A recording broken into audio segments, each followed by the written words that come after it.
All right. So we have all the members of the Planning and Zoning and Transportation Committee here. So we'll get started. I'm Megan Faulkner, Commissioner for 1CO4 and Chair of this committee.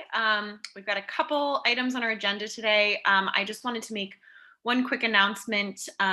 So for just public info. As many people may know, the Engine 9 site at I think it's 1617 U Street, is currently planned to be redeveloped. There was a hearing, I believe it was a public meeting last Thursday about it. They are still accepting public comment through this Friday. This is the Office of the Deputy Mayor for Planning and Economic Development. I will paste a link to the project page and info about that if anyone is interested in submitting comments. This is just the very, very first phase of a project there. So it's certainly not the last time to provide input if you would like to. I just sent it to the panelists and not everyone. I always do that. All right. And now we can get started with the first item on our agenda. I think, Gordon, if you want to promote Kevin and Jamie from DDOT, and they can let us know if there's anyone else who needs to be promoted. But the first item on our agenda is a presentation from the folks at the DDOT bus priority team about the bus priority project on Columbia Road. I won't say too much more. I'll let them take it away. The agenda, the slides that they'll be presenting are linked on the agenda if people would like to look at them after in more detail. All right, Kevin, you can go ahead and get started. Yeah, thank you. And thank you for having me here tonight. Excited to be here. I'm excited about the project. As a reminder to everybody, I was last speaking to ANC 1C last winter, spring, I believe it was March, and presented on the needs assessment, kind of looking through the corridor and seeing what the problems were, and got to hear from lots of residents, and looking forward to tonight sharing with you all where we are with the project now, which is looking at some alternatives. And I'm going to go ahead and share my screen.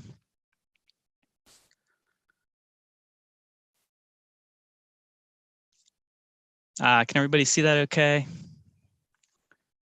Great. Just need to reposition some windows here. The corridor that we're looking at is, of course, Columbia Road Northwest from 16th Street Northwest to Connecticut Avenue Northwest. And what we're going to kind of go through in today's meeting, it should take about 25-30 minutes to get through this presentation, and then was hoping to have time for some question and answer, any discussion, suggestions. But we'll start with the project goals, kind of why we're doing this project.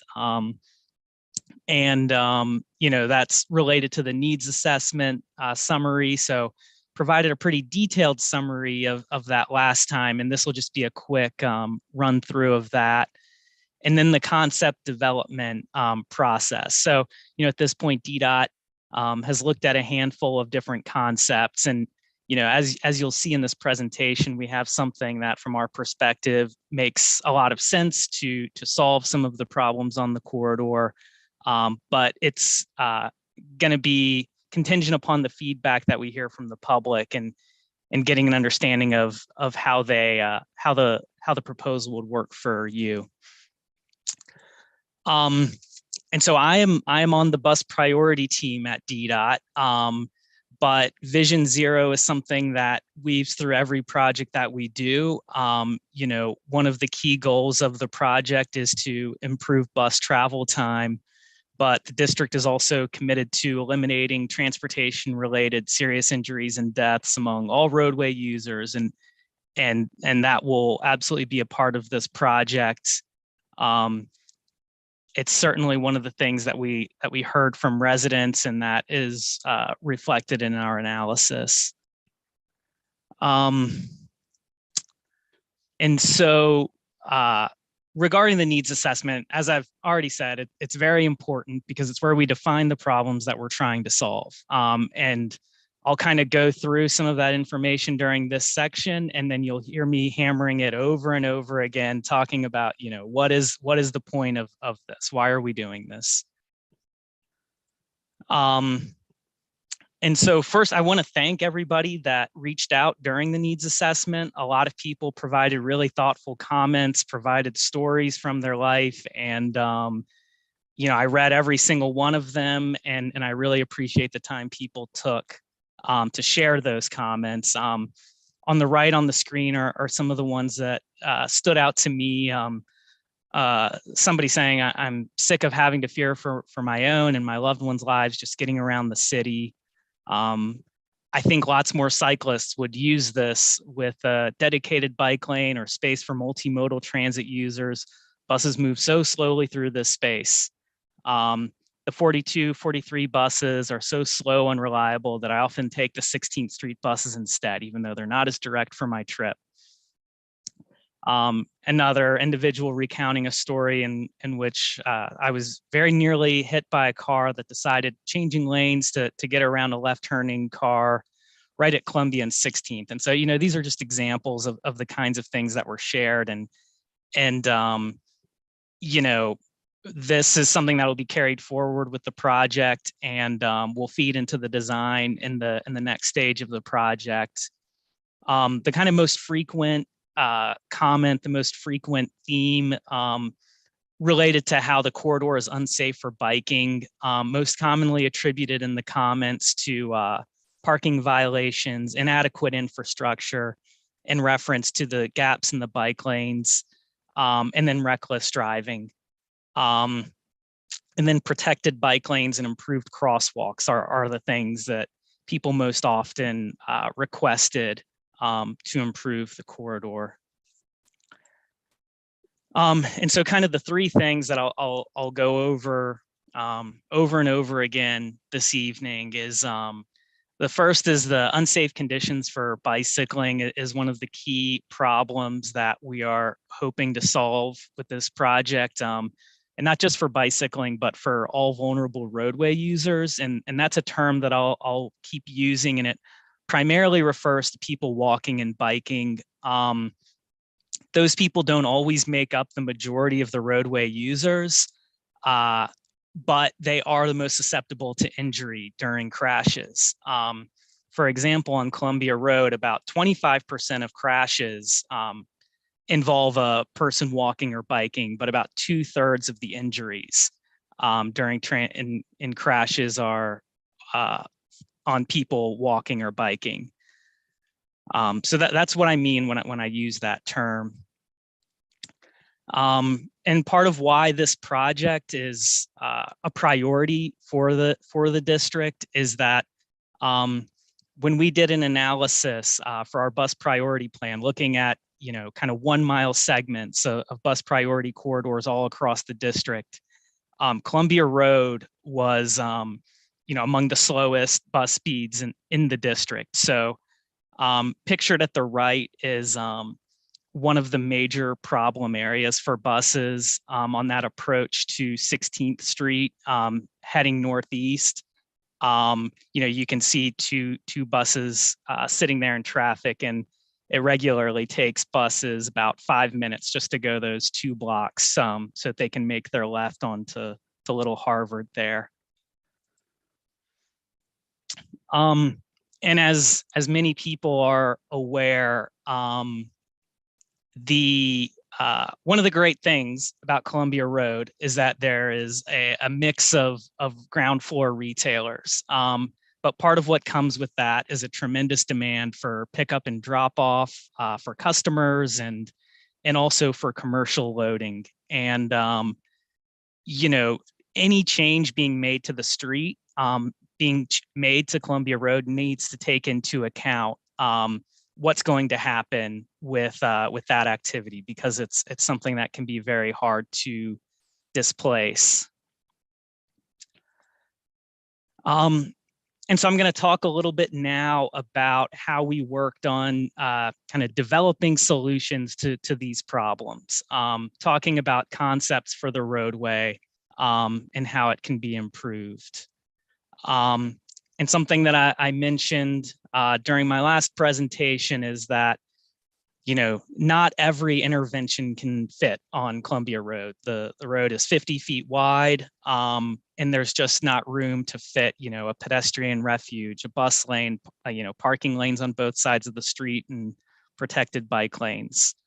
But, you know, what we are trying our best to do is to you know, fulfill the design requirements, which is enhance safety, especially for vulnerable roadway users, reduce bus travel time, and continue to accommodate commercial loading and access. And in our approach to the design, we thought about the corridor kind of in different segments. The northernmost segment from 17th to 18th, there's a little bit lighter demand for loading, but there's heavy northeastbound congestion. Between 18th and 17th is where you really have that extremely high loading demand. And then between Belmont and 18th, there's a lighter traffic volume, still moderate loading demands. And then between Belmont and Connecticut Avenue is where there is lighter loading demand, but moderate kind of southwest bound congestion. There are slowdowns as cars get onto Connecticut Avenue. And, you know, as part of this process, we evaluated 6 different concepts, you know, to varying degrees, some other ideas.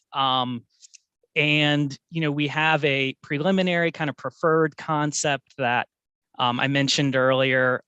This is what makes the most sense based on the problems on the corridor from our perspective at this point. But of course, welcome feedback. We learn a lot through the public engagement process, and it's, you know, how we can make our projects much better. And so, you know, the final concept selection will be based on those community insights. And so this slide provides kind of a quick summary of what the preferred concept is. Don't want to go through the whole presentation, kind of, you know, people wondering what it is. And I'll get more into the impacts of what this proposal would include.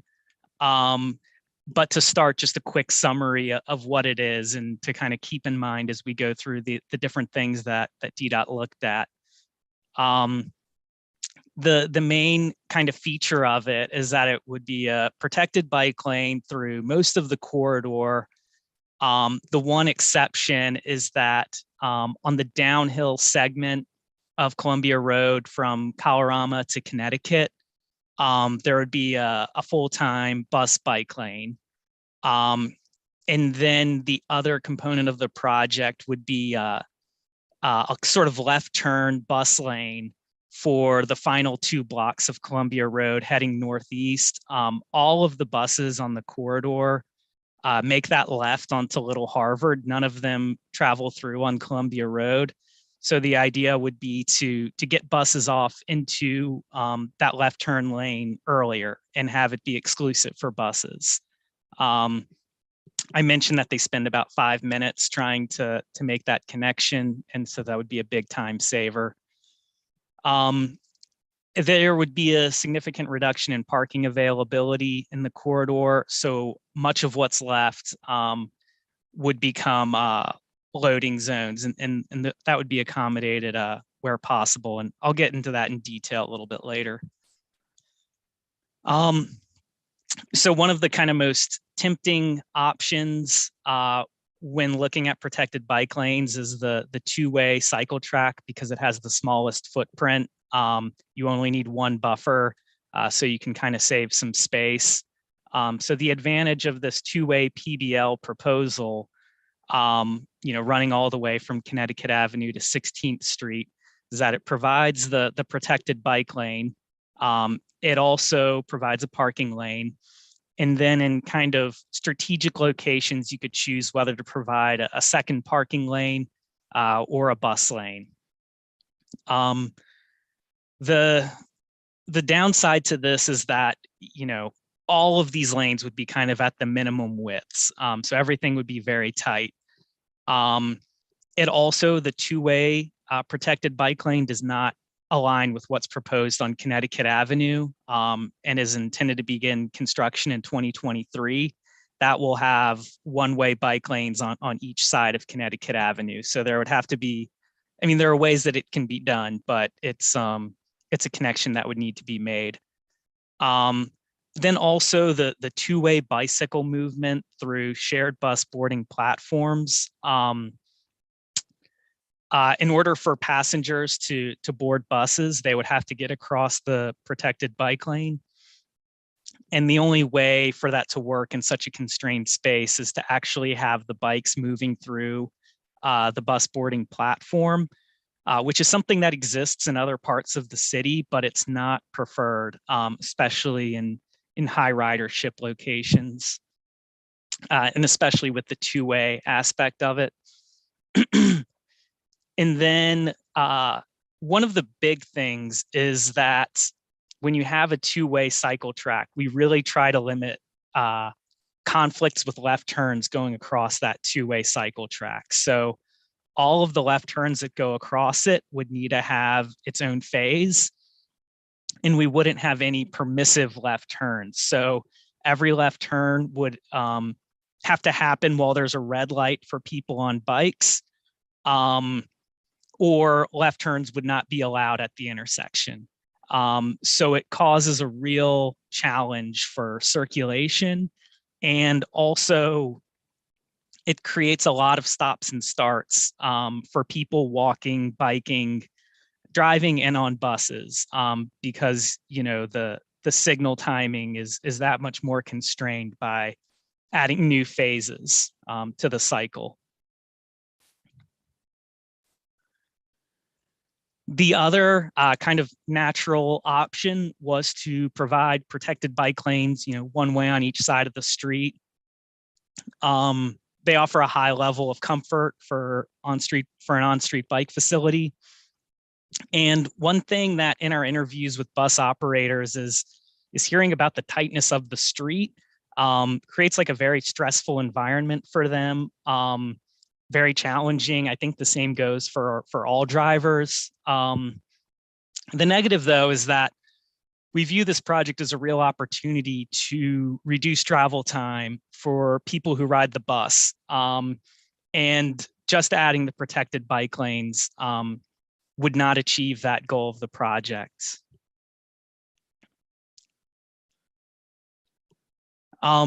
One of the more unusual options that we looked at, Columbia Road is, of course, a one-way street east of 16th Street. And what this proposal would do is continue that condition to Euclid. So you would only be able to drive southwest on Columbia Road. The advantage is that it creates more space, to provide a parking lane or a pickup and drop off or loading through this whole segment. And I should note that this is something that would be compatible with other options. This is kind of one way to fit more in between 18th and 16th. And it's kind of compatible with some of the other options provided south of 18th Street. Excuse me. And so this would allow us to provide a bus lane in the most congested part of the corridor, that northeast bound direction. The challenge is that when you eliminate a roadway or eliminate a travel lane, you have to be able to figure out what's going to happen to traffic. And it can do lots of different things. It's frequently dispersed all over the network, something known as traffic evaporation. In our analysis of the traffic counts, the turning movements through the corridor, and also trip routing for origins and destinations near the corridor. And lastly, looking at Uber and Lyft pickup and drop off locations in and around the corridor. It does not seem as though the trips would be dispersed throughout the network, which is basically to say that a lot of the cars on Columbia Road are accessing destinations on Columbia Road on this segment or very near this segment. If somebody's going somewhere else, there's a good chance they're not taking Columbia Road because there are faster alternative routes. And so what we believe might happen is that a lot of the cars that currently want to, or, would be going northeast on Columbia Road will instead just need to go southwest. And so we'd be helping buses, going northeast, but we might just be trading that for new problems going southwest. So there's a lot of challenges with this in terms of circulation and uncertain outcomes. And it doesn't offer a whole lot of benefit over the preferred alternative.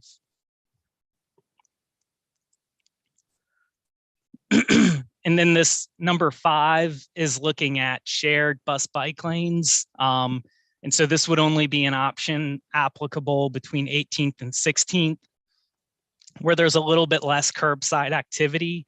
It provides a high level of comfort for bicyclists and all micro-mobility vehicles. A notable thing about this type of infrastructure is that, we're adding a lot of electric bikes to and other, micro-mobility devices to our streets that are different sizes and different speeds.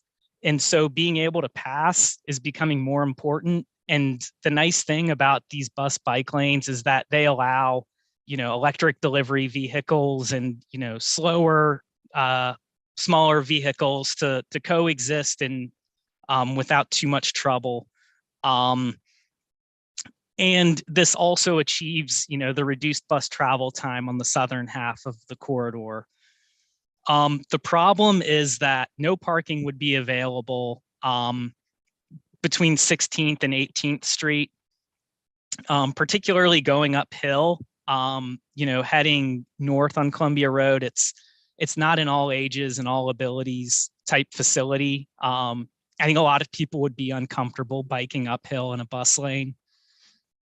And then it's also susceptible to violations in those commercial areas. And then lastly, there's a good chance that right and left turn pockets would need to be provided. And those can kind of compromise some of those benefits.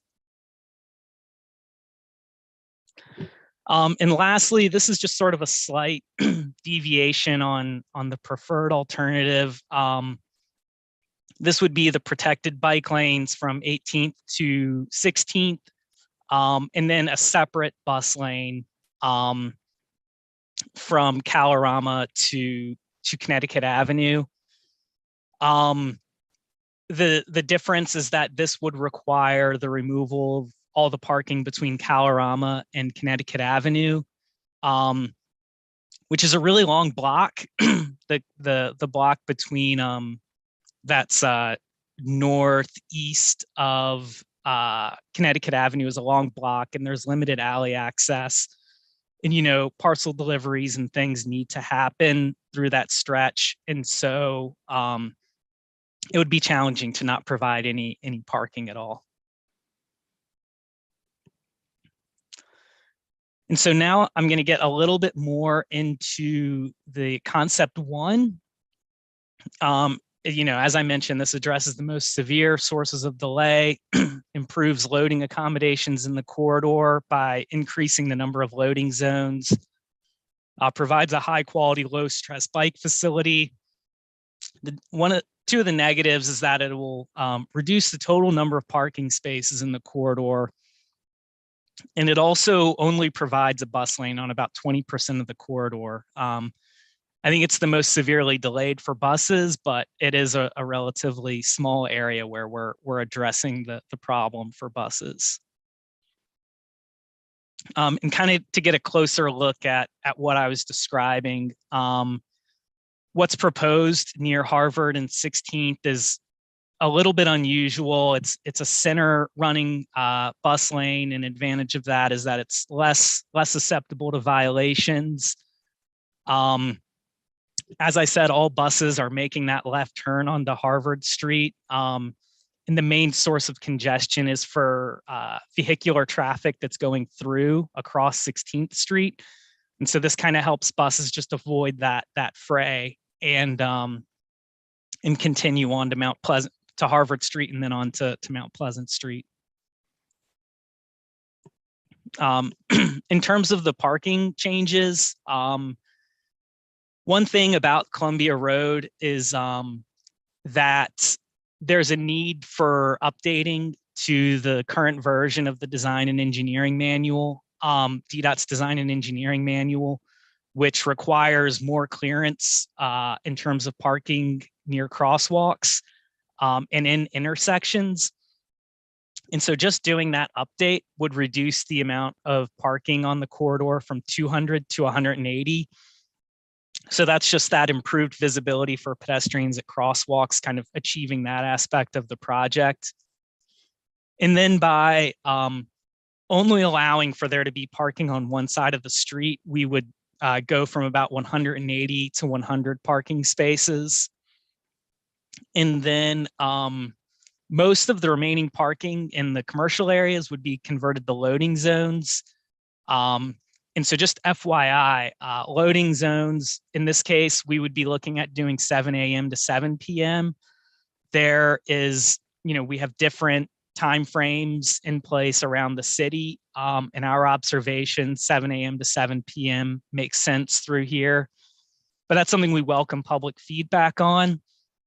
I also wanted to note that pickup and drop off, so Uber and Lyft type activities are allowed in loading zones. But when it is a loading zone, they should defer to commercial vehicles. That's kind of the primary use, and legally they need to defer to commercial vehicles. And so this is a more detailed map of the existing parking classifications on Columbia Road. And the numbers next to each block are the number of parking spaces on that block in the existing. And then you can see that some of the numbers are struck through and in black, and those are parking spaces that would be eliminated under this proposal. This is our best estimate. This is for the preferred concept. In design, we'll get into the details of it, but this is kind of the best estimate right now. And so as you can see, most of the pay to park spaces or zones that would remain would be converted to loading zones. And you might remember from the needs assessment that we did quite a bit of field observations to quantify the amount of space that is needed for loading and commercial activity. And those orange zones in the preferred map match pretty closely the total demand for parking. The one exception is, well, it's not really an exception, but between Champlain and Ontario, where you can't actually see the street labels, but where the number 13 is, some of the loading that currently happens on that block would need to shift to the adjacent blocks. So in total, all of it fits, but there is some need for distribution and into those zones. And then for the remaining residential parking in the corridor, at this point, if this moves forward, the expectation is that they would stay the same. But if there is a preference that something change with that, it's something that we're more than happy to entertain. it's based on feedback from the community. I wanted to touch a little bit on the bus stops. The design of the bus stops will change with this project. We typically use two different types of bus stop boarding platforms when there is a protected bike lane. We either use what we refer to as a bus stop island or a shared bus stop. A bus stop island is what's like on 14th Street near U Street, where the bikes pass between the bus boarding area and the sidewalk. And a shared bus stop is what we use in more constrained locations, where bikes must pass across the bus boarding area. And these can take, both of these can take a number of different forms. And these are just sort of schematic layouts that you can see to the right. In terms of bus stop locations, right now, the average distance between bus stops on Columbia Road is about 760 feet. What's preferred for local bus service is a bus stop or 4 or 5 bus stops per mile, which amounts to 1,060 to 1,320 feet. So it's significantly more than what's presently out there. And the reason for increasing stop spacing is to make buses run more efficiently and less stopping and more going, 7 of 12 bus stops in the corridor have a shelter.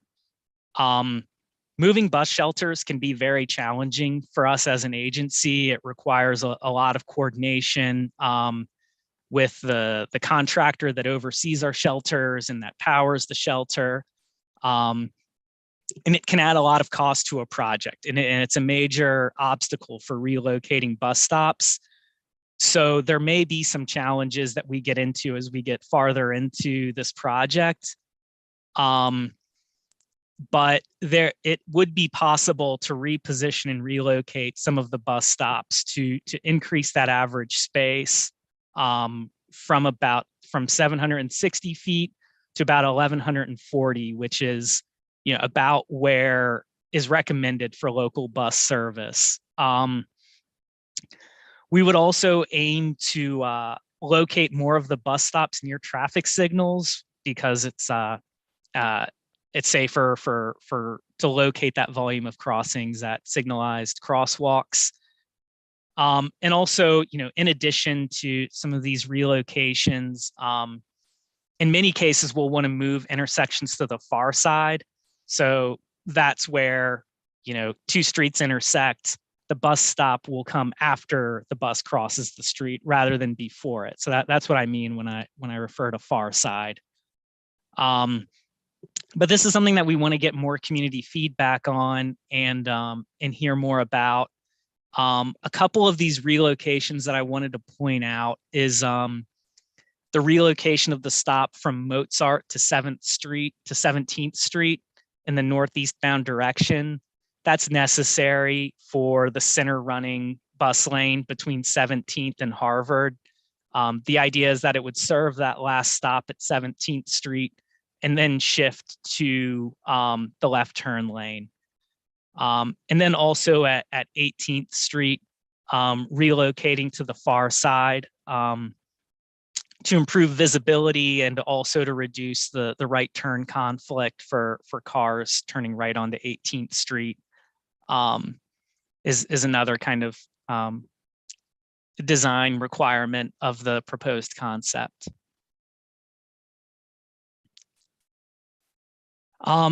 So I've alluded to this a few times during the presentation, but at this point, we're mostly looking for feedback on this concept.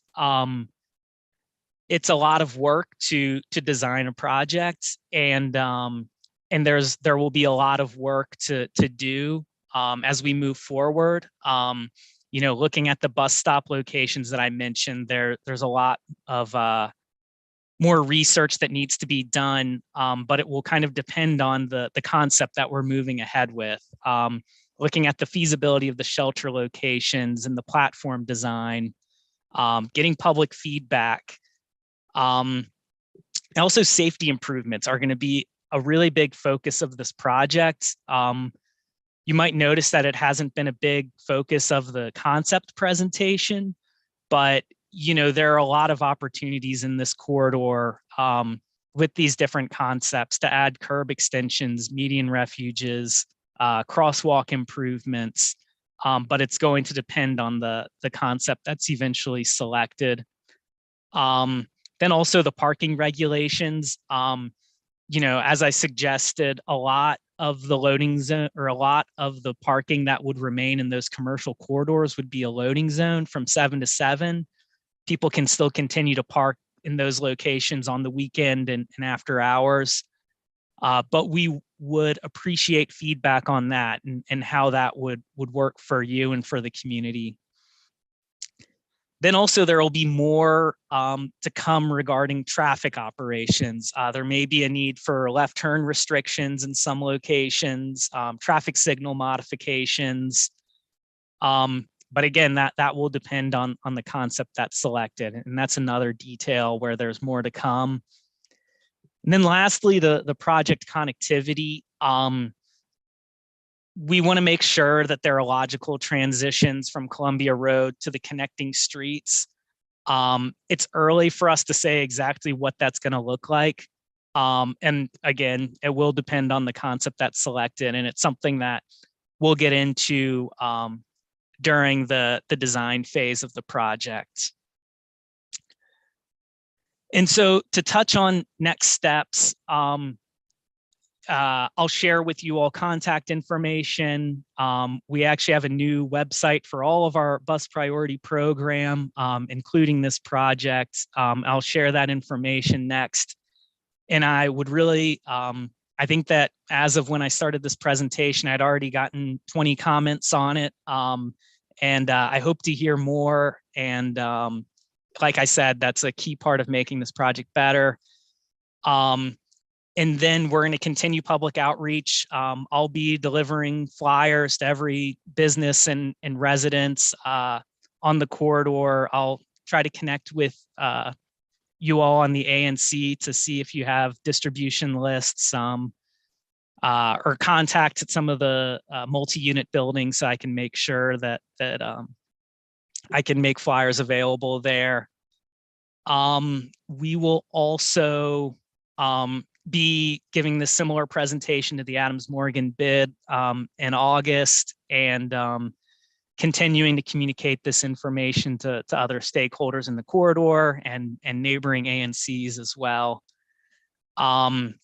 Then in fall 22, DDOT will select a concept and inform the community. So we'll be sending you a letter letting you know how we're moving forward.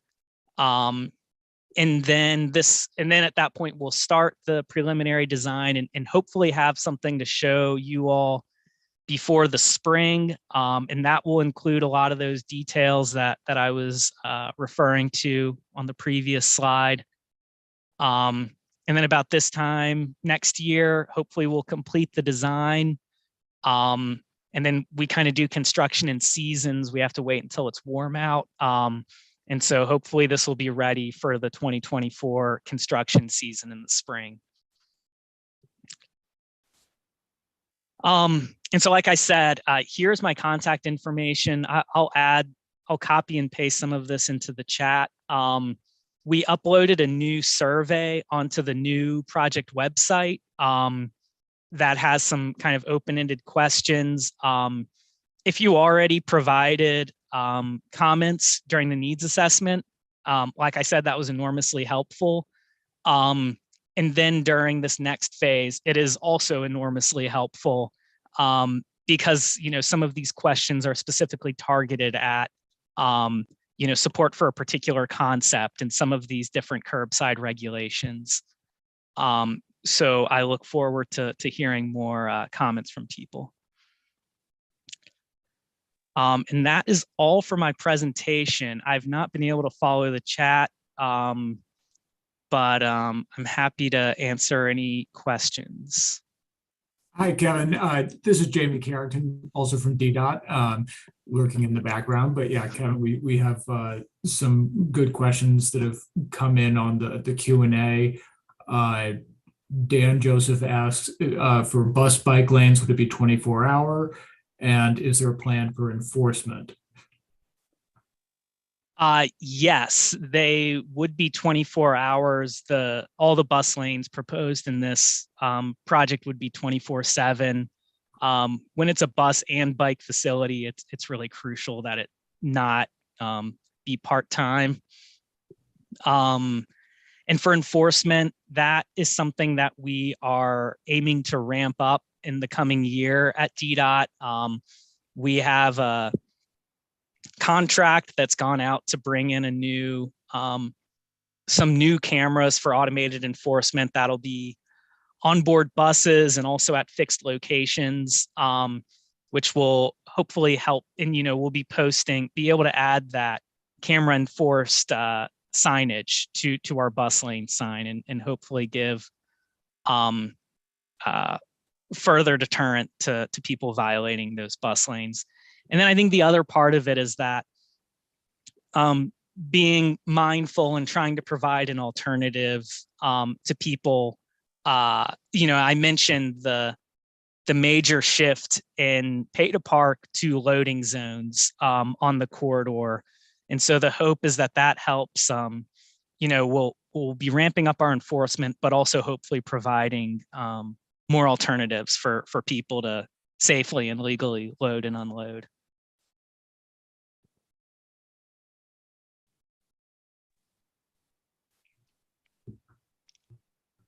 So I see another question of, are there any details available for how these solutions would connect with planned bike infrastructure further east through Columbia Heights into Parkview and other points east?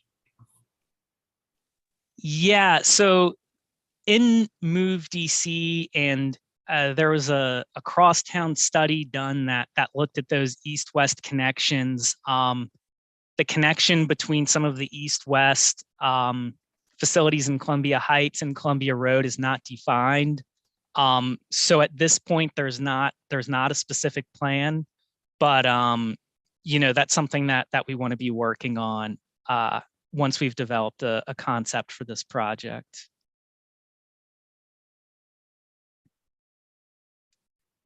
Next one I'm seeing is, have streeteries, either existing or planned, been considered in the proposals that change the parking lanes?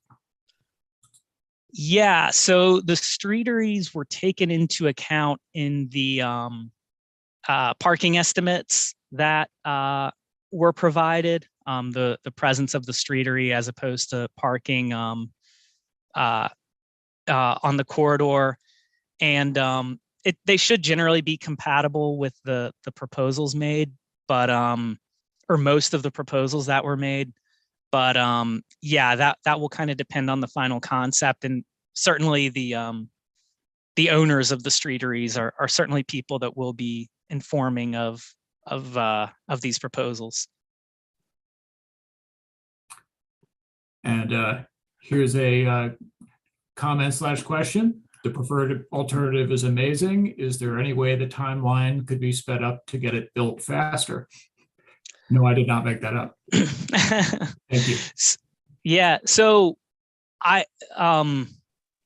it's difficult because we have a lot of projects on the horizon and our construction teams are very busy. The supply chain issues have hit a lot of our construction. We've had a lot of difficulty getting certain signal hardware and precast concrete components. And it's hard at this point to say that we're going to be able to speed things up. However, projects kind of fall out of the pecking order sometimes. For whatever reason, things get delayed.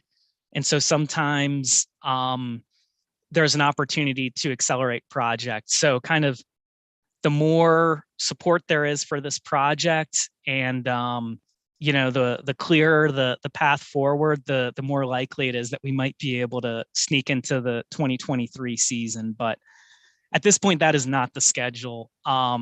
the schedule is to start to build in 2024.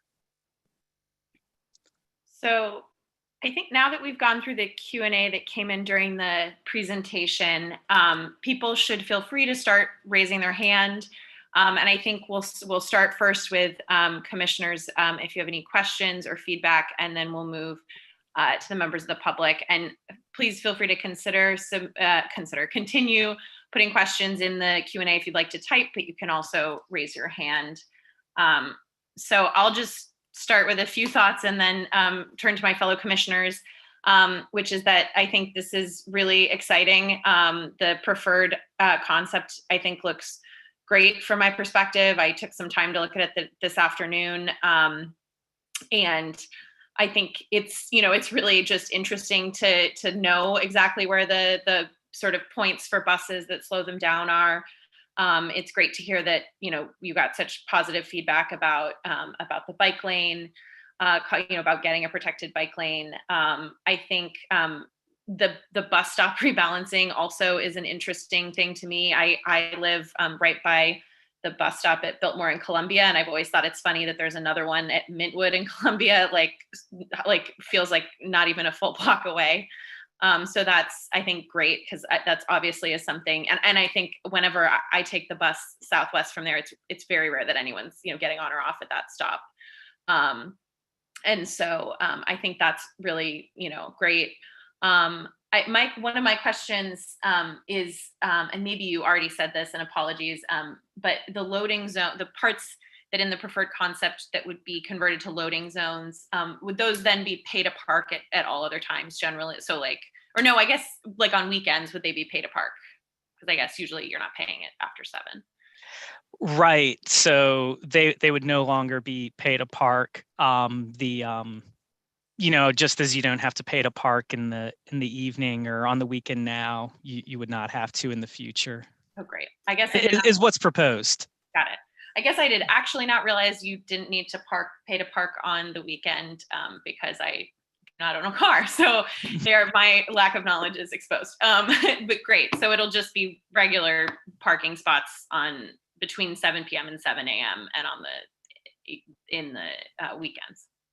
Yeah, and I may stand corrected on that. I have it documented somewhere, the time frame for the pay to park, but I believe it's in the evening and on the weekend. You don't have to pay.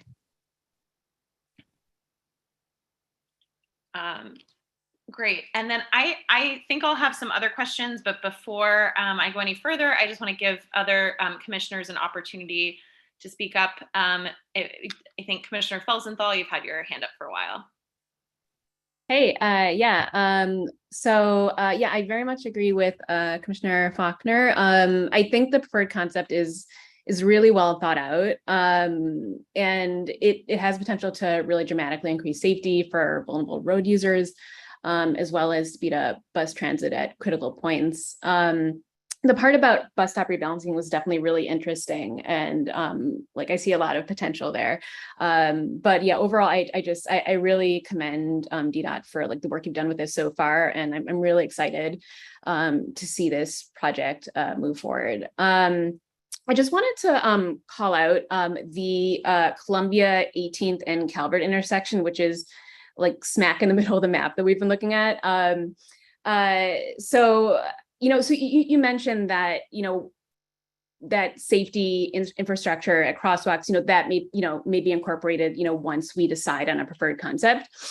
But I just want to point out that intersection, as you know, that's a wide, busy intersection. There's a lot going on there, buses and cars and, pedestrians and bikes.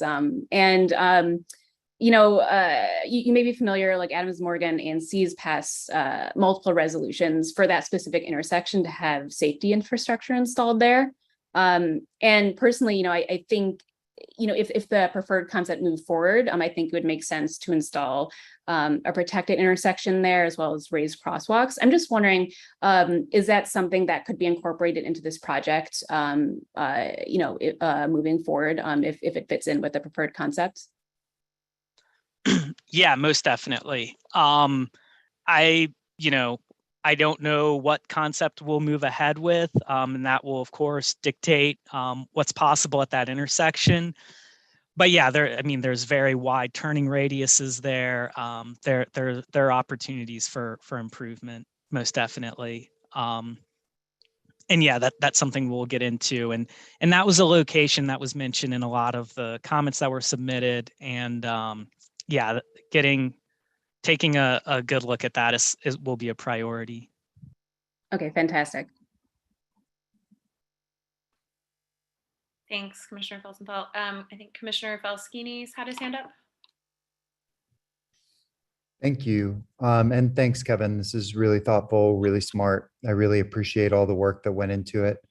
Couple of questions. One, at the beginning of the presentation, you mentioned that the majority of comments that DDOT received were around pedestrian safety and bike safety. Can you just go into the details of that a little bit more? I'd like to have a little bit more of a sense of the breakout of commentary. Yeah, I don't have the numbers in front of me, but I mean, I think it's about half of people cited feeling unsafe biking or observing that biking was unsafe in the corridor. At least half of comments were specifically saying that. A lot of people mentioned particular locations where things felt unsafe, and the stretch, about what you would expect. The stretch between 18th, so between 18th and 16th was, we heard more about that than the other side of 18th, than the southwest side of 18th.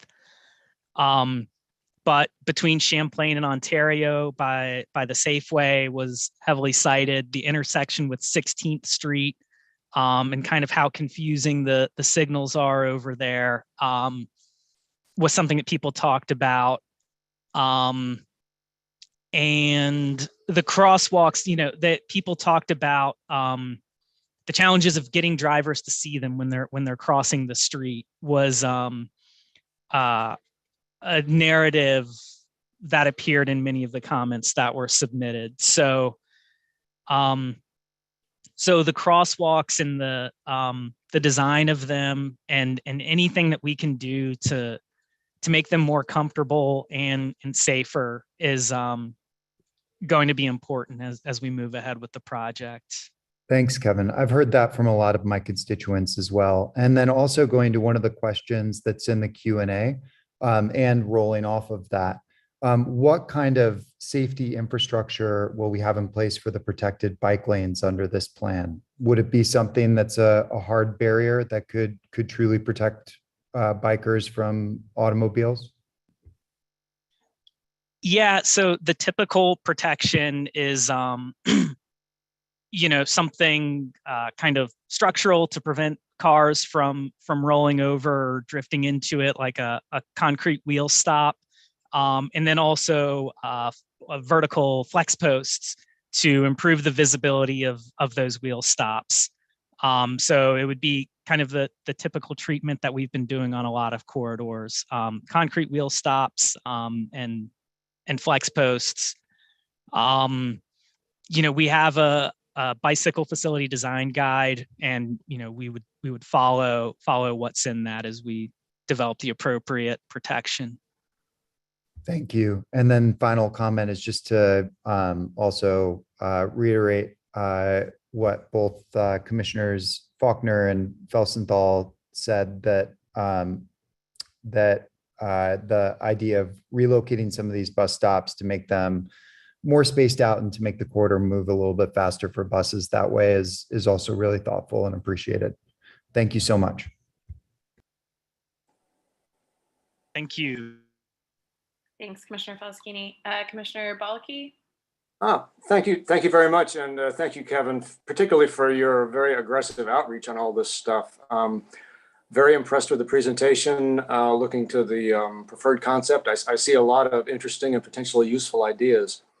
Your lucky or cursed that everybody on this committee represents at least a little chunk of Columbia Road. So, and I represent 19th going, southwest all the way down to Connecticut and California. So, and I've heard from constituents, and I'm sure you're going to hear from constituents about various aspects of this proposal because unlike as you go further northeast, my territory is basically residential. So what I'd like to do is just sort of talk you through the major sort of flashpoints on Columbia from 19th west to Connecticut and California, and just sort of get your general reaction.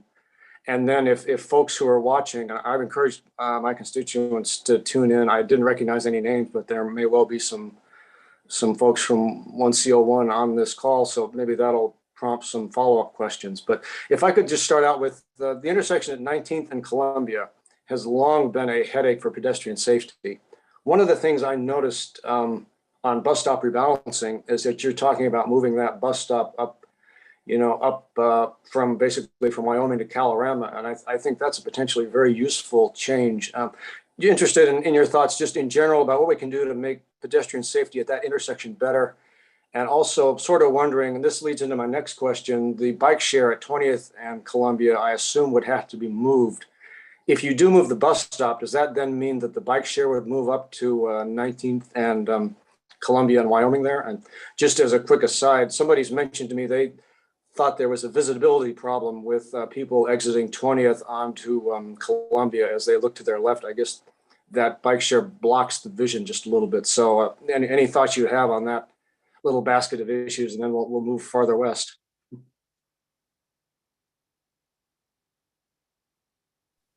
Yes. So I spent some time at 19th and Columbia, and I know that our safety crossing, school crossing guard, safety technician has her hands full at that intersection a lot of the time in the morning. There's a lot of kids, a lot of pedestrian traffic, and it's definitely a high priority intersection. And so, yeah, as you pointed out, the idea with moving those stops from 19th to Calorama is that 19th is an all-way stop controlled intersection.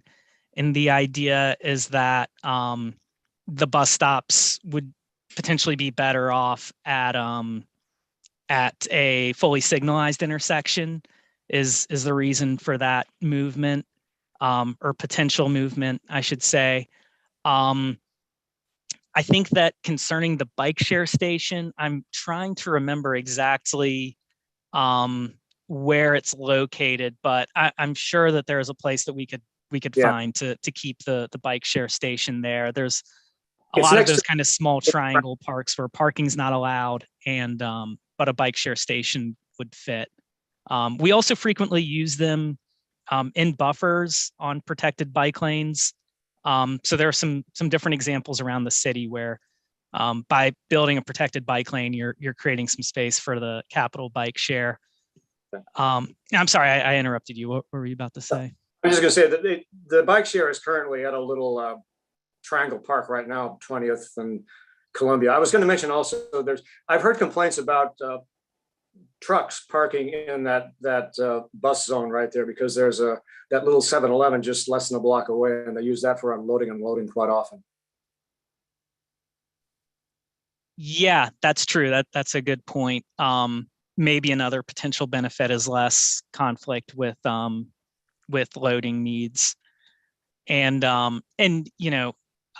similar to 18th Street. I'm not sure exactly what improvements at 19th Street would look like, but depending on the concept, I think there is a lot of opportunity to make things better there. Moving westward, the next thing that sort of jumps out at me is, if I read page 21 correctly, we're taking 12 parking places off of the north side of Columbia there. And I've been hearing about this even before you came up with this number, and I'm sure you're going to hear about it. So other than that, when they put in that little bike share, I don't think we've lost any legal parking places on that stretch in the last couple of years. I think, you put up the plastic bollards and probably blocked off a couple of illegal spots. But am I correct that other than the bike share, parking's been pretty static there for a little while? And just your reaction to folks who are concerned about losing parking. I know that about 2 months ago, there were some additional spaces that were marked off, as you said. But that is not reflected in the 12 space figure that's provided there. The 12 spaces are kind of the legal parking spaces. Yeah, that's what I think. Yeah, and so that is among the parking that would, we would not be able to fit parking on both sides of the street with a protected bike lane. So it would be kind of one side of the street or the other. And to me, that's something that we could certainly discuss, looking at having the parking be on the other side of the street instead. That would be kind of a design-based decision. I thought it made more sense to have parking on the southeast side of the street because it's a longer block with fewer side streets that you can park on. Whereas on the northwest side, you could potentially park on some of the block that kind of goes around the street. But the bottom line is, to do everything that we'd like to do here, parking is the most likely target, no matter how you slice it. Just speaking globally about the whole project. Yeah, I think we looked at the idea of removing a travel lane between Euclid and 16th Street. That was the one place where it seemed like it might be feasible. But otherwise, something has to give. We can't fit protected bike lanes, 2 travel lanes, and 2 parking lanes onto a 50-foot wide street. There's just not space. Okay. The last sort of geographic flashpoint on Columbia Road I have is when you get all the way down to the end where you've got that little triangle with you come up off of Connecticut, Columbia comes over, and then California crosses. I've had several people complain to me about pedestrian safety right in that area. And I know that ANC did a resolution a year ago, May, before I was here. And I understand that it's been addressed and closed. And I have seen, in improvements in the painting and the plastic bollards and so forth. I know there's a lot of interest in trying to get like some sort of a yellow flasher to get drivers' attention, because they come whipping around and they think they can floor it and move up into a less congested street area, and they hit a crosswalk almost immediately. You've got that little cement triangle there with really nothing on it except for campaign signs. Is that off limits as a potential place where you could do something safety related? And just in general, is there more we can do to make that corner a little safer? I've spent more time than usual there recently because I was working with the Park Service on encouraging them to clean up that McClellan statue base, which has an abandoned encampment there. So it's a very tricky intersection for any pedestrian anytime. Yeah, so that bit of Columbia Road, kind of going around the statue there, is part of the Connecticut Avenue deck over streetscape project. That it's like a big project to make streetscape enhancements and deck over Connecticut Avenue north of DuPont Circle. And the limits of that project go right up to and around the statue. And I can send you information about what they're proposing to do. But we will be tying in to that project kind of right at sort of that crosswalk that you're talking about. And I know exactly what you're talking about, that cars kind of appear out of nowhere, and to drivers, people appear out of nowhere. And so, that is definitely like a location that we'll be focused on.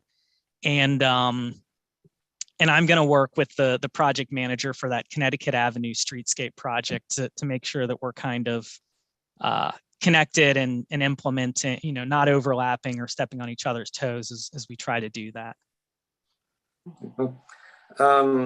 I thank you for joining me down this little walk down Columbia Road. And with that, I appreciate all your responsiveness and yield back to the chair. Thank you. Thanks. Thanks. So now we'll open it up to the public. I think the first person with their hand up is Nicholas Del Dunn. Thank you. Thank you for all your effort. I'm confused. I thought the plan was for a bus lane. Apparently it's for a bus lane and a bike lane. And is the bike lane protected part of the ways or all the way? Or I can't envision where it is. If you would help me with that. So during the presentation, we provided 6 different concepts. One that from the perspective of DDOT staff seems to meet the needs of the corridor, and that kind of solves the problems that were identified in the needs assessment. And to describe that preferred option, it would be a protected bike lane on each side of the street from 16th Street to Connecticut Avenue. The one exception to that is that southbound on Columbia Road from Kalorama to Connecticut Avenue, there would be a shared bus and bike lane. The other component of this preferred concept would be a bus lane that runs in the left turn lane on the approach to Harvard Street. So all of the buses on the corridor make the left turn onto Harvard Street. And so this would be a way for them to get around the congestion of through vehicles going across 16th Street and let them access that left turn.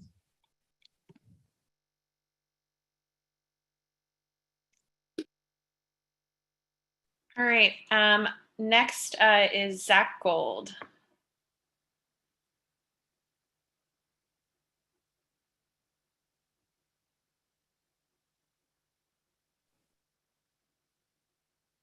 Thank you, Commissioner Faulkner. Kevin, I just want to commend you for the thoughtfulness of this concept, of all of these concepts, and how you have really incorporated the feedback or the original comments, both by this ANC and by respondents to the survey from the community and from the greater area who travel down this very busy corridor. And so you are the bus priority team. You could have easily come here and said, here's 2 red stripes running up and down Columbia Road. And the consideration of pedestrian and bicyclists safety is really appreciated by me, and it sounds like by others on this call. I know it's really early in the concept, and so I will leave more detailed questions to when you get to think about different intersections. But one of the curiosities of the north side or the east side at the intersection of Columbia and Little Harvard and 16th, right? A good amount of drivers are going to also be turning up Little Harvard. In fact, that is what causes the backup on Columbia Road. And I would wager that at least 2/3 of people on bikes are going to turn up to Mount Pleasant, especially until there's a safe crosstown passage on Columbia Road. So I was just wondering, for drivers, at what point in the bus only lane are they able to move into that left turn lane, and what is to stop a backup from creating there? And then, as you're designing the concept, I just want you to think, specifically about how a person on a bike or a scooter will transition from the protected bike lane on the south side of the street in order to turn up to Little Harvard. So thank you again. Thank you for this presentation, and I'm really excited about this project and to see how it develops.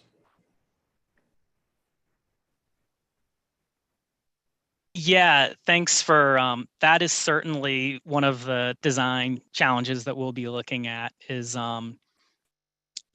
estimating what the impact is of those left turning vehicles at Little Harvard and the appropriate length of the turn pocket.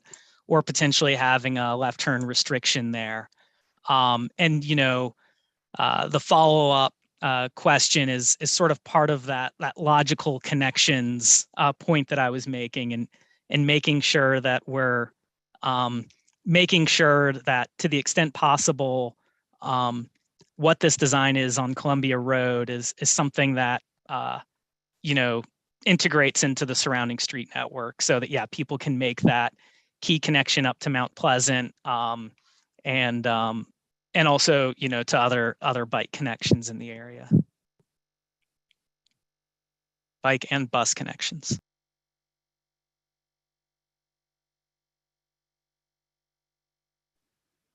Great. Thanks. Thanks, Zach. Next is Michael Carabello. Hi, I really like the proposed designs. I just had a quick question. I noticed that in none of the alternatives there was any ability to have bus lanes for the entirety of the corridor. Were there any designs maybe like that were considered at earlier stages that would have had bus lanes for the entirety of the corridor? And that might have been determined to be non-viable? Because I think obviously it'd be really great if we could have bus lanes for the entirety of the corridor. And yeah, I just wanted to know more about that.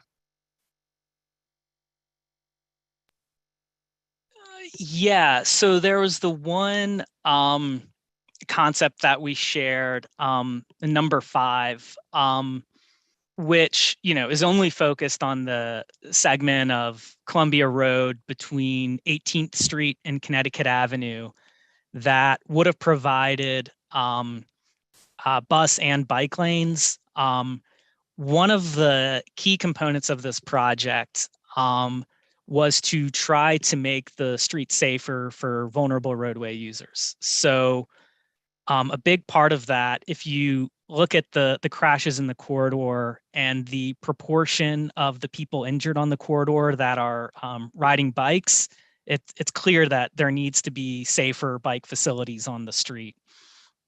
And so, the way to provide bus lanes and bike lanes on the whole corridor when you have a 50-foot street is bus bike lanes, similar to what's on 14th Street Northwest in Columbia Heights.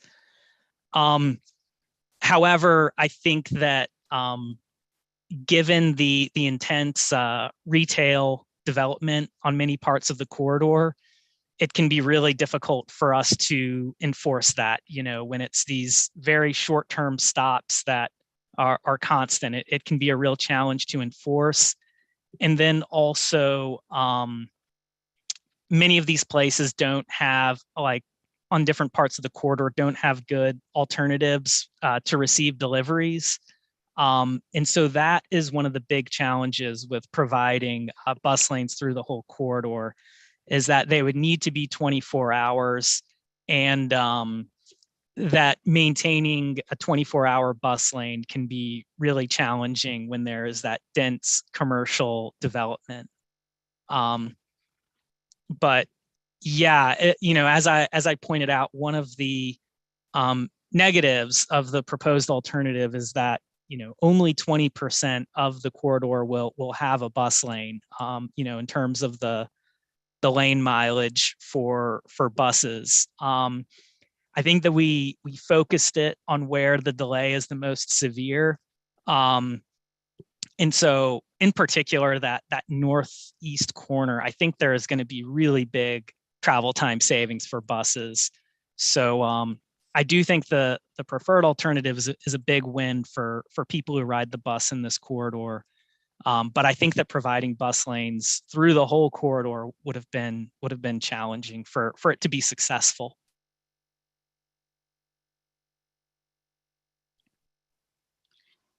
Great, thanks. And then next, it looks like someone on the phone. Is that Dennis James?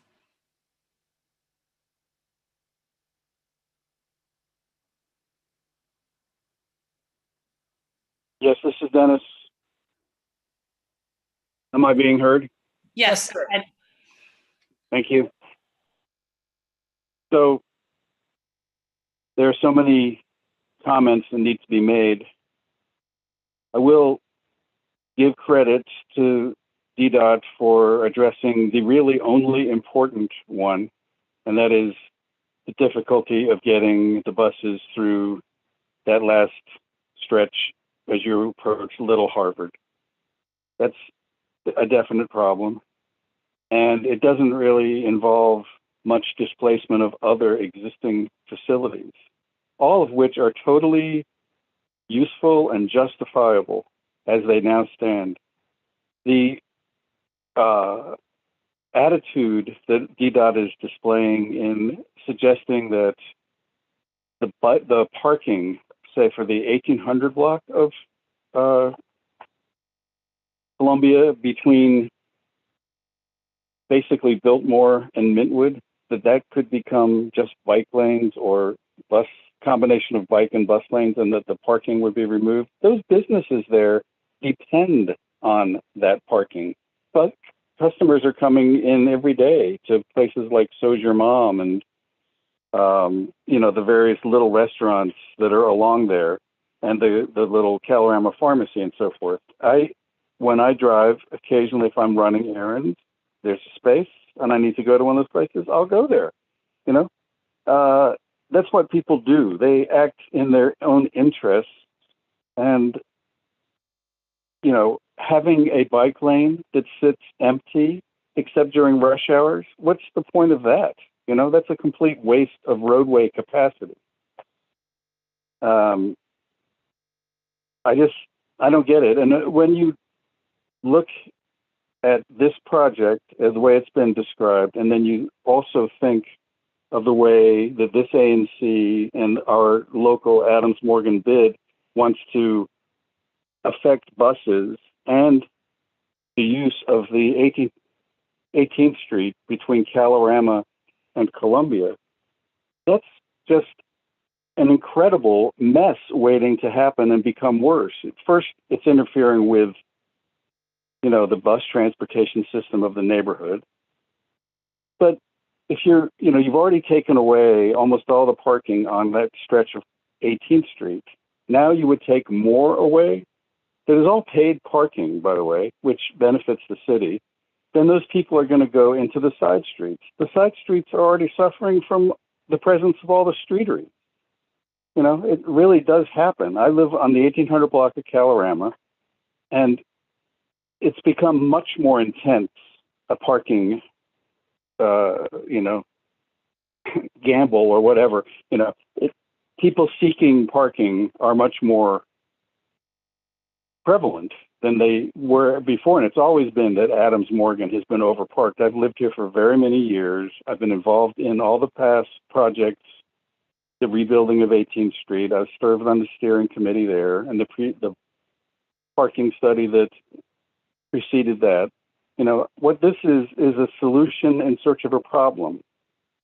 The only part that I can see as justifiable, as we said earlier, was the northeast part where there's a built-in jam turning left onto Little Harvard. Also, try getting old or being disabled if you want to move the bus stops further apart. We have a lot of seniors that live in this neighborhood. I'm one of them. And, if you've got bad knees like I do, then you welcome the bus stops being as close together as they currently are. Everyone is not 25 and fit. I think I've covered numerous of the points that I'm interested in covering, so thank you. I'd appreciate any comments that the DDOT representative might have.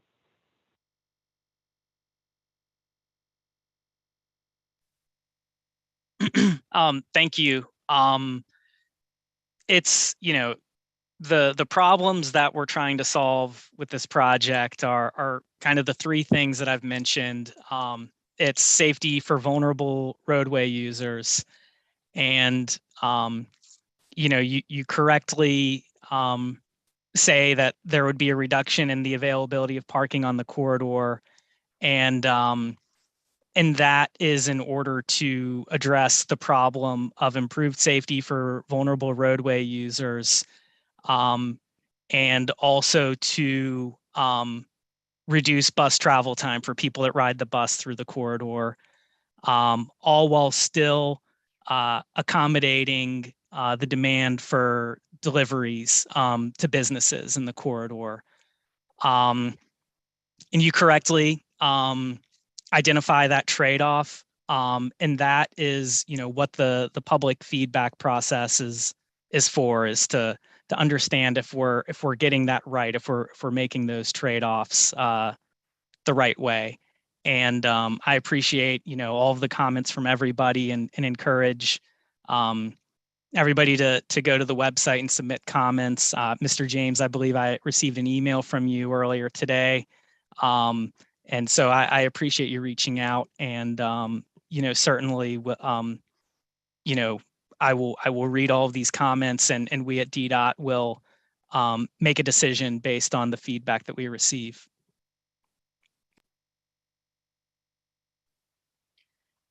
Thank you. So if people have additional comments, feel free to raise your hand. There's no one in the queue at the moment. Hey, Megan, we've had a question waiting for a while in Q&A. Yes, I was just about to read that. Yep, sorry. Yep, so feel free to raise your hand. There is a question in the Q&A that says, hi, Kevin, you mentioned that this project would connect with the planned Connecticut Avenue bike lanes to be constructed in 2023. I assume this is the project from DuPont Circle to Columbia Road, including the deck over. Is there any plan to extend bike lanes on Connecticut Ave north of Columbia to connect with the future lanes north of Rock Creek Park? I know that's likely outside of the scope of this project, but I don't know if you have any answer about that.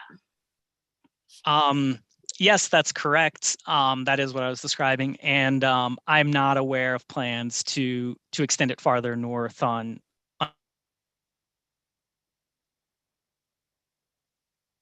Great, thanks. All right, I don't see any additional hands. If any commissioners have any additional comments or questions, please feel free to raise your hand. Kristen asked, Kevin, could you repeat that you got cut off at the end? I think it may have just cut off your last word. Oh, sorry. I am not aware of any plans to extend the bike lanes farther north on Connecticut Avenue. Great. Thanks. So I guess just one more thing I wanted to mention, and then I'll let Commissioner Falaschini speak, is just, I think I just wanted to definitely reiterate what a couple people have said about the hardened infrastructure, and with the bike lanes with concrete wheel stops, as well as if it's a possibility of raised crosswalks. I think that would just be really great. I think the preferred design, sort of as a concept, looks great, and I think obviously the key in a lot of these things is the execution, and I think making sure it's as durable and it is a protected lane that makes people feel really safe, and hopefully as many additional crosswalks. I think one thing relocating the bus stops on the far side of the intersection and things like that are clearly would be big improvements. So I just wanted to sort of reiterate what I think a lot of people have already said on that. Commissioner, and I don't know, don't feel the need to respond, I guess, because that wasn't really a question, but Commissioner Falaschini. Thank you, Commissioner Faulkner. I already put it in the chat, but I also just wanted to reiterate on the record that 70% roughly of Adams Morgan residents don't own a vehicle, and they use biking, walking, and transit for their primary modes of transportation. So I really appreciate that DDOT is recognizing the multimodal ways in which our residents live and work and travel in Adams Morgan, and they are providing solid infrastructure to meet those needs of the majority of our residents, especially our lower income residents. So thank you so much for doing that, for your attention to those needs.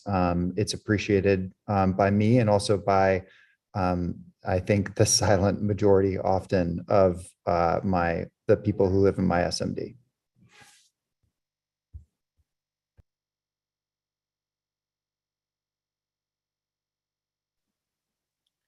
Great. I think if any other commissioners would like to ask any final questions or make any final comments, feel free to raise your hand. But if not, I think we will wrap up this section of the agenda. I think if someone from DDOT, if you could put the information linking to the new, if put that information in the chat, that would be great. So a reminder to everyone to please go to the new bus priority site and the new Columbia page and fill out the updated survey. Even if you filled it out before, I think Kevin would love you to fill it out again with specific feedback about the different concepts. Of course, feel free to reach out to your ANC commissioners, but DDOT should hear from you directly as well. And yeah, any final things people should know, DDOT team?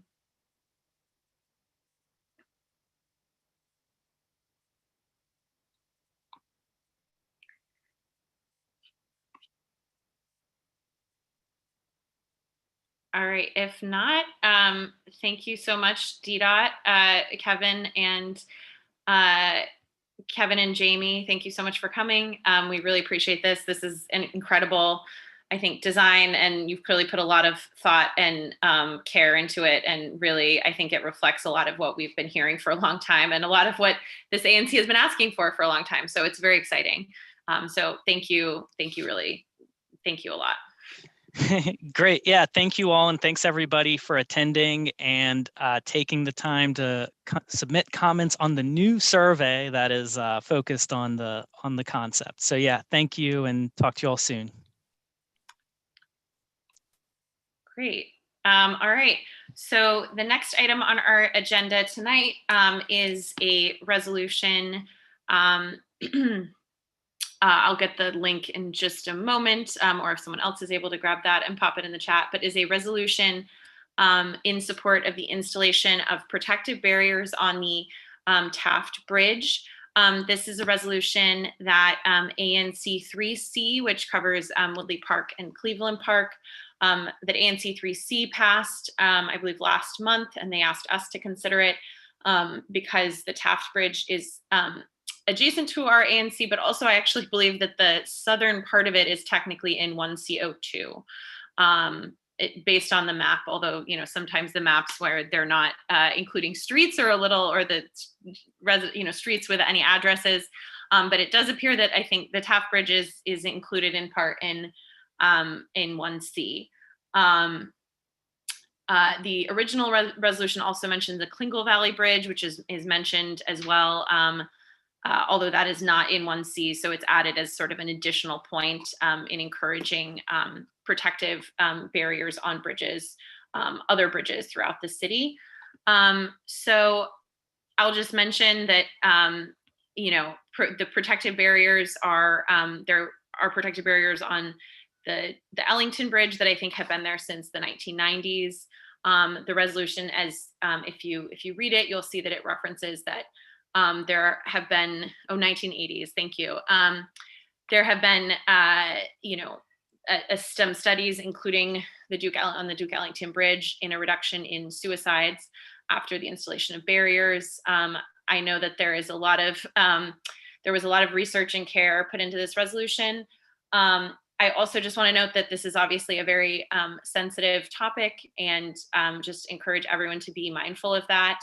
In speaking about this, I know that the bridge is historic, and in speaking about that and in speaking about the views, I don't want to lose sight of what the purpose of what the barriers are for, and why, I think reasonable people can have different opinions, but I just want us to be sensitive and aware of that.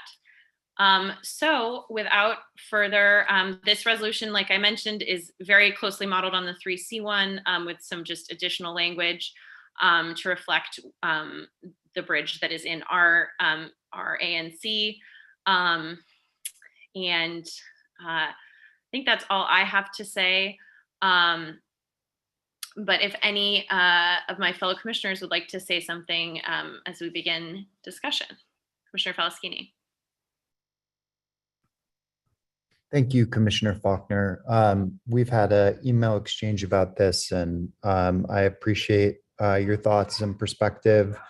I came into this actually a little bit skeptical. I hadn't thought a whole lot, honestly, about these protective barriers and what they do, and I hadn't done a lot of research on it.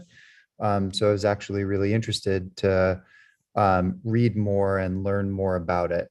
And in reading that and learning more about it, it does seem that there is some research, at least, that seems to suggest that it can be a life-saving measure. And so I greatly value the view across the bridge, and that is something that I would miss, certainly. And I know many of our residents do as well. But when I think about the low cost of what it would actually cost to install something like this, amortized over the life of it and divided by the 700,000 residents that we have in Washington, D.C., and then the low cost of a view compared to a life or many lives, it seems to me that it's worth it. And even if the research isn't fantastic, that this could make a huge difference, it seems to me that even if it makes a difference in one life, that's enough. So I greatly appreciate the resolution being put forward, the care that was put into drafting it, and I support it. Commissioner Falskini. Commissioner Balke. Thank you. And let me just, rather than repeat what you've just said, let me just associate myself with the comments of my two fellow commissioners. I support this as well. I was here way back when they put the fences on the Ellington Bridge, and that was the subject of a lot of local angst at the time. But once people saw that it did make a difference, that quieted down pretty quickly. And so I think this is a sensible, reasonable thing to do with the Taft Bridge. These are beautiful structures, but they were designed by human beings to serve human purposes. And if by doing this, we're able to save a few human lives that would otherwise be lost, I think it's worth it for that reason alone. So I strongly support this. I wanted to mention, I appreciated the little shout out in the resolution to HR 792, Congressman Byers' legislation on funding barriers.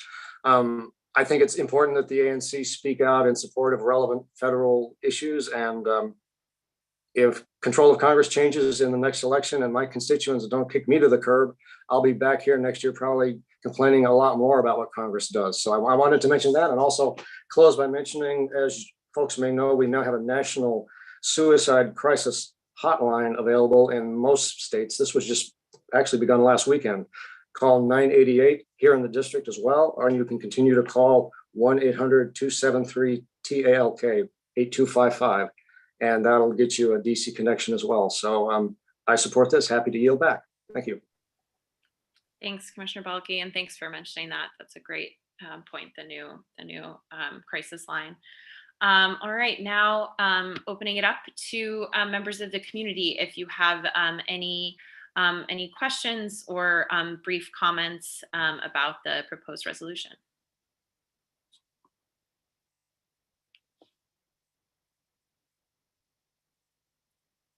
All right, it looks like no one does. So in that case, I will call to a vote. Oh, I think we do have someone who would like to speak.